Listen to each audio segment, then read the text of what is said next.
Anak-anak hebat, pernahkah kalian melihat globe atau bola dunia? Nah, pada globe kalian bisa lihat ya, jarak antara negara yang satu dengan negara yang lainnya itu sangat jauh, terpisah oleh samudra dan juga pegunungan. Nah, tetapi anak-anak, di era globalisasi ini, untuk menuju ke negara lain bisa sangat mudah loh kita lakukan. Nah, kira-kira apa ya yang dimaksud dengan globalisasi itu? Yuk kita pelajari bersama-sama.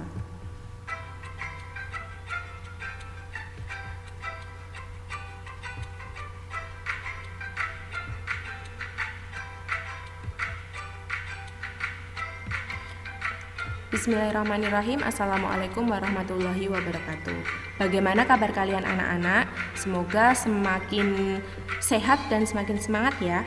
Nah, kali ini kita akan belajar mengenai materi globalisasi. Nah, apa ya yang dimaksud dengan globalisasi? Globalisasi adalah proses mendunia. Kenapa ya globalisasi bisa terjadi? Anak-anak hebat, globalisasi itu tidak terjadi secara alami atau tidak terjadi begitu saja. Tetapi globalisasi terjadi karena adanya dukungan ilmu pengetahuan dan juga teknologi. Nah, anak-anak hebat, globalisasi memiliki satu konsep yang sangat penting. Nah, apa ya konsepnya? Konsepnya adalah borderless, di mana dunia ini seakan tanpa batas. Maksudnya bagaimana ya dunia ini tanpa batas? Apakah dunia ini memang tidak punya batas? Maksudnya adalah, nah coba kalian perhatikan di globe ini. Di globe ini Indonesia terletak di sini dan juga ada negara Eropa dan juga Amerika dan lain sebagainya. Nah, nampak sekali jika jarak antara Indonesia dengan negara Eropa itu sangat jauh ya. Kalian tentu masih ingat bukan jika antar negara dibatasi oleh lautan, perairan, dan samudra yang sangat luas. Tetapi di era globalisasi, jarak antara negara ini terasa sangat dekat. Contohnya bagaimana? Contohnya, untuk menuju ke Eropa, kita tidak membutuhkan waktu berbulan-bulan atau bahkan bertahun-tahun dengan jalan, tetapi kita bisa hanya membutuhkan beberapa jam saja melalui penerbangan. Nah, anak-anak, teknologi pesawat atau penerbangan ini merupakan contoh dari globalisasi. Karena dengan adanya pesawat, kita bisa pergi kemanapun dengan waktu yang sangat singkat. Nah, sudah paham kan tentang konsep dunia ini seakan tanpa batas? Nah, misalnya ada contoh yang lain lagi seperti transportasi. Selain transportasi itu ada contoh dalam bidang budaya. Dengan adanya globalisasi, kita tidak hanya mengenal budaya lokal atau budaya Indonesia saja, tetapi kita bisa mempelajari budaya-budaya dari luar negeri yang sangat mudah. Nah, bagaimana ya caranya? Nah, kalian pasti punya sosial media ya, ada Facebook, kemudian Instagram, dan juga YouTube. Nah, melalui sosial media tersebut, kalian bisa mengetahui budaya-budaya masyarakat luar negeri, misalnya tarian-tarian mereka, lagu-lagu daerah mereka, bahkan resep-resep masakan dari negara mereka, sehingga seakan-akan kita bisa terhubung. Nah, sudah paham kan tentang konsep globalisasi? Ustazah ulangi sekali lagi ya, globalisasi adalah proses mendunia.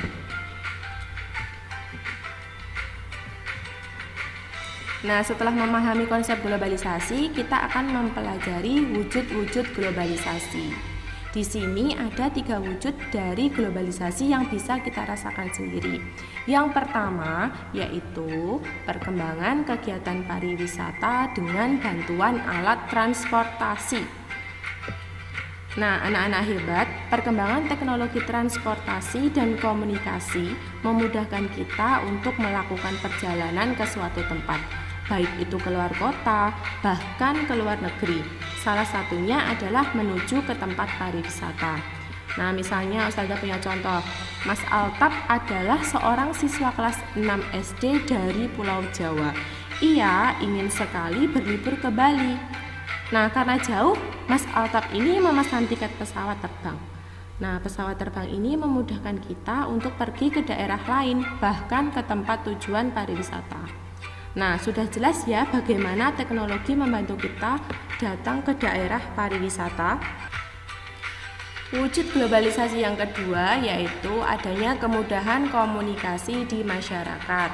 Contohnya, pada zaman dahulu telepon genggam itu hanya bisa digunakan untuk telepon dan mengirim pesan saja.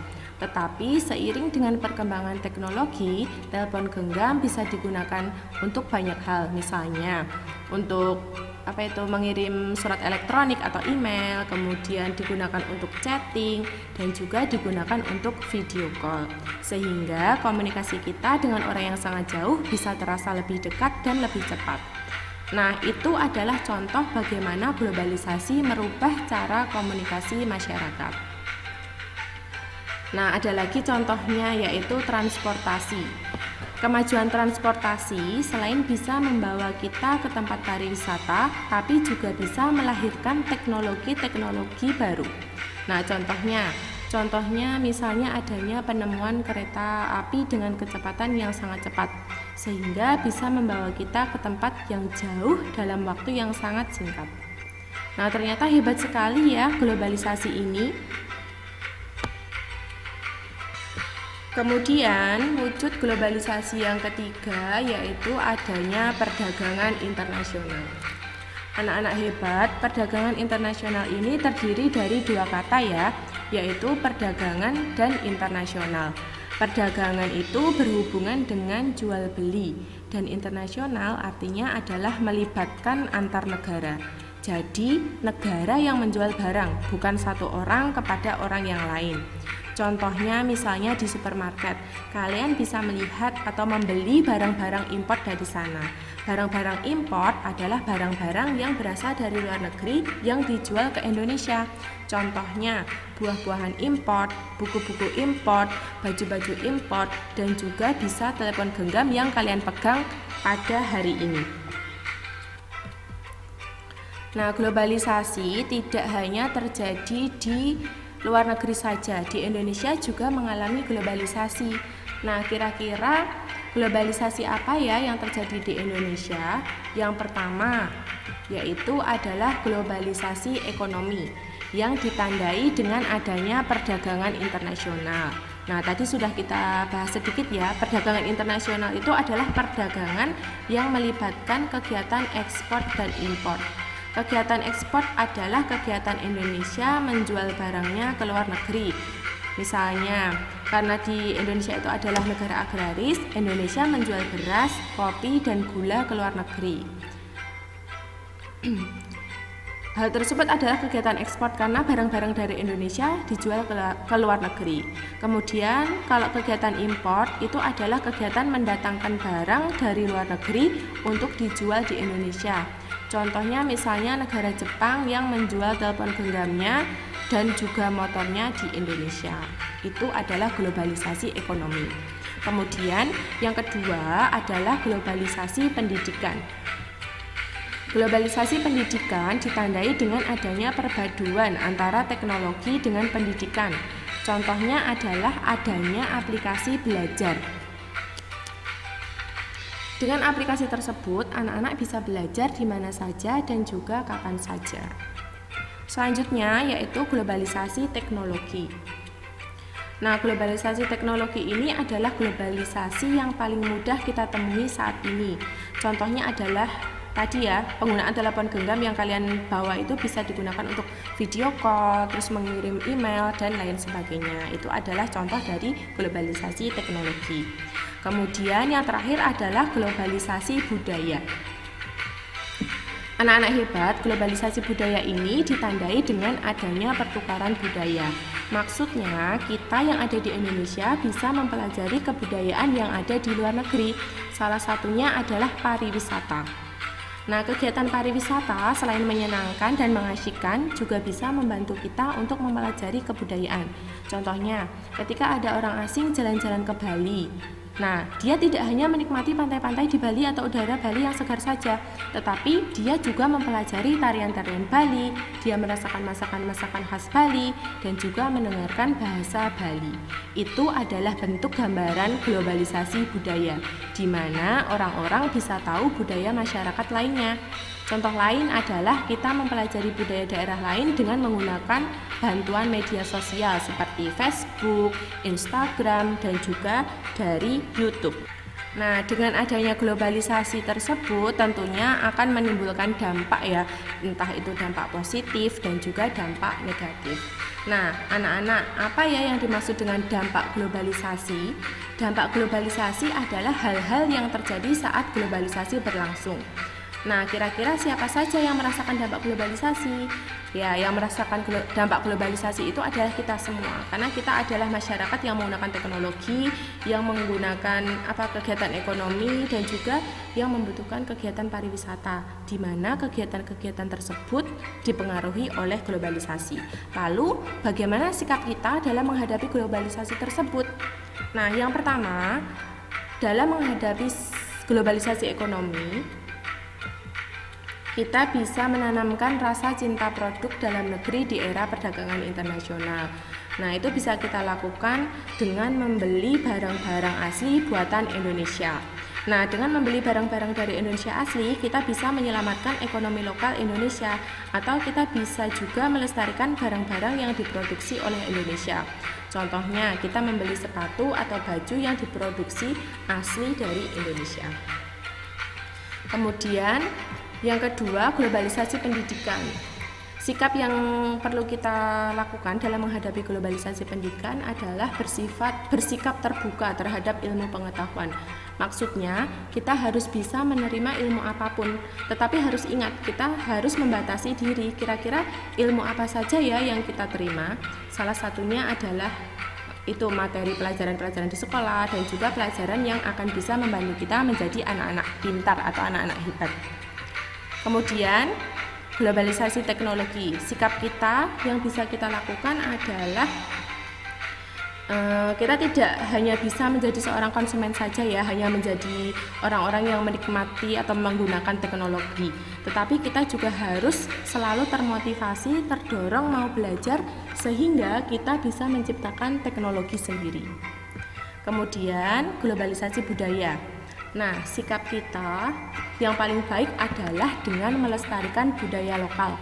Maksudnya, meskipun kita mempelajari budaya asing, bukan berarti kita harus melupakan budaya Indonesia, tetapi kita harus melestarikannya dengan cara mempelajari budaya-budaya Indonesia. Anak-anak boleh saja kita menyukai tarian-tarian luar negeri, makanan-makanan luar negeri, tetapi juga tidak boleh dilupakan ya budaya dari Indonesia. Karena dengan budaya kita bisa menunjukkan kepada dunia bahwa kita adalah bangsa yang kuat. Nah, anak-anak hebat, karena dunia ini semakin berkembang atau teknologi semakin berkembang, kita harus melakukan kerjasama. Nah, salah satunya Indonesia adalah melakukan kerjasama dengan negara-negara anggota ASEAN. Nah, pada tema 1 kemarin kalian sudah belajar tentang negara-negara yang tergabung dalam ASEAN ya. Nah, negara-negara tersebut antara lain Indonesia, Malaysia, Singapura, Thailand, Filipina, Brunei Darussalam, kemudian Vietnam, Laos, Myanmar, dan juga Kamboja. Nah, negara-negara tersebut menjalin kerjasama untuk mencapai tujuan bersama, seperti meningkatkan pertumbuhan ekonomi, sosial, budaya, serta menjaga perdamaian dan keamanan di kawasan Asia Tenggara.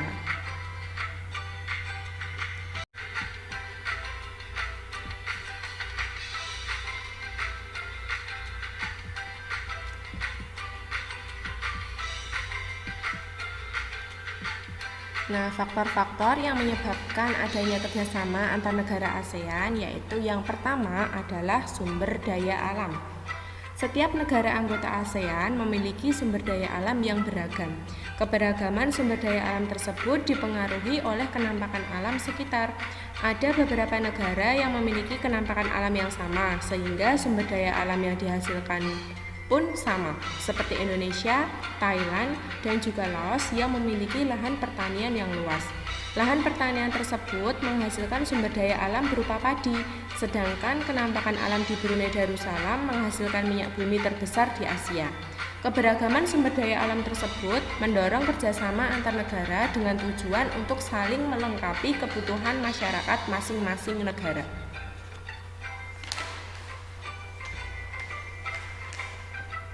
Faktor yang kedua yaitu berada dalam wilayah yang sama.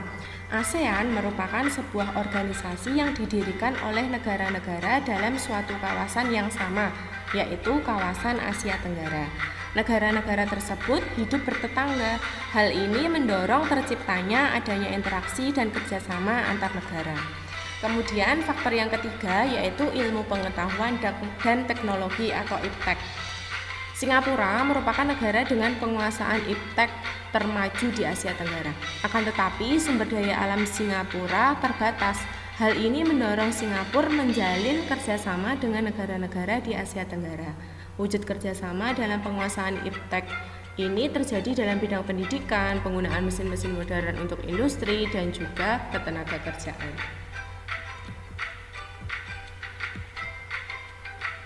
Nah, tujuan dari kerjasama antar anggota negara ASEAN yang pertama adalah mempercepat pertumbuhan ekonomi, kemajuan sosial, serta pengembangan kebudayaan. Kemudian meningkatkan stabilitas dan perdamaian. Saling membantu di bidang sarana-sarana pelatihan dan penelitian dalam bidang pendidikan, kesehatan, teknik, dan juga administrasi. Kemudian, menjalin kerjasama yang lebih efektif guna meningkatkan hasil pertanian dan industri, perluasan perdagangan, perbaikan sarana dan prasarana transportasi, dan juga komunikasi, serta peningkatan taraf hidup rakyat dari negara-negara anggota. Kemudian, meningkatkan kualitas pendidikan dan juga mempertahankan kerjasama yang erat dengan organisasi-organisasi internasional maupun regional lainnya. Nah, kemudian manfaat dari kerjasama ASEAN ini yang pertama adalah menumbuhkan rasa saling memiliki dan toleransi antar negara anggota. Kemudian semakin dikenalnya budaya Indonesia oleh negara-negara ASEAN lainnya. Terciptanya kawasan yang damai, bebas, dan netral dari pengaruh negara luar. Meningkatnya investasi dalam kegiatan produksi dan jumlah ekspor. Semakin luasnya pasar internasional, pemenuhan kebutuhan dalam negeri, dan juga memperluas lapangan pekerjaan. Serta tidak lain adalah meratanya perkembangan penguasaan IPTEK di ASEAN.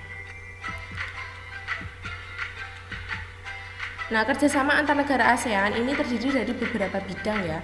Yang pertama itu ada bidang sosial, kemudian bidang budaya, bidang politik, dan juga bidang ilmu pengetahuan dan teknologi atau IPTEK. Yang pertama yaitu di bidang sosial. Salah satu bentuk kerjasamanya yaitu adalah penanggulangan bencana alam. Nah, ini dulu terjadi di negara kita ya. Contohnya waktu tsunami di Aceh itu kita mendapatkan bantuan dari negara ASEAN. Kita saling membantu.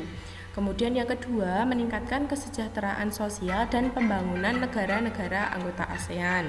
Kemudian melindungi hak-hak dan keadilan sosial penduduk negara-negara ASEAN dan juga meningkatkan kualitas sarana kesehatan negara-negara ASEAN. Yang terakhir, meningkatkan perlindungan sosial kepada seluruh penduduk negara-negara ASEAN. Yang kedua yaitu bidang budaya. Nah, bentuk kerjasamanya itu adalah contohnya meningkatkan jumlah tenaga ahli yang mampu menguasai IPTEK, memberikan bantuan untuk meningkatkan kemampuan para ahli dalam mengembangkan sebuah penemuan. Kerjasama dalam meningkatkan kualitas sumber daya manusia atau SDM agar memiliki daya saing dunia. Kemudian menyelenggarakan SEA Games yang diikuti oleh seluruh anggota ASEAN. Kemudian mengenalkan budaya khas masing-masing negara dalam rangka meningkatkan solidaritas masyarakat ASEAN. Dan juga melakukan pertukaran pelajar antar negara ASEAN, meningkatkan jumlah UKM dalam bidang kebudayaan dan kesenian. Yang ketiga yaitu bidang politik. Nah, ini adalah ASEAN Political Security Community atau APSC, atau dalam bahasa Indonesianya itu Masyarakat Politik Keamanan ASEAN. Nah, dari organisasi ini tujuannya untuk mempercepat kerjasama di bidang politik dan juga keamanan di ASEAN, serta mewujudkan perdamaian antar anggota ASEAN dan juga dunia. Nah, bentuk kerjasamanya ini adalah menjalin kerjasama di bidang maritim ASEAN sehingga mempererat persatuan dan kesatuan antar anggota ASEAN. Kemudian di bidang iptek, yaitu contohnya yang pertama diadakannya deklarasi penguatan kerjasama pendidikan yang dilaksanakan pada KTT ASEAN ke-15 pada tahun 2009. Kemudian kerjasama yang bertujuan untuk meningkatkan jumlah tenaga ahli ASEAN dan juga pertukaran pelajar antar negara ASEAN dalam program Study Mobility serta ASEAN University Network. Nah, demikian tadi ya materi tentang globalisasi. Semoga anak-anak semua lebih mudah dalam memahaminya dan juga kalian bisa melihat kejadian atau fenomena di sekitar kalian apa saja yang dikategorikan atau yang termasuk dalam globalisasi. Semoga materi kali ini bermanfaat ya. Ustazah akhiri, wassalamualaikum warahmatullahi wabarakatuh.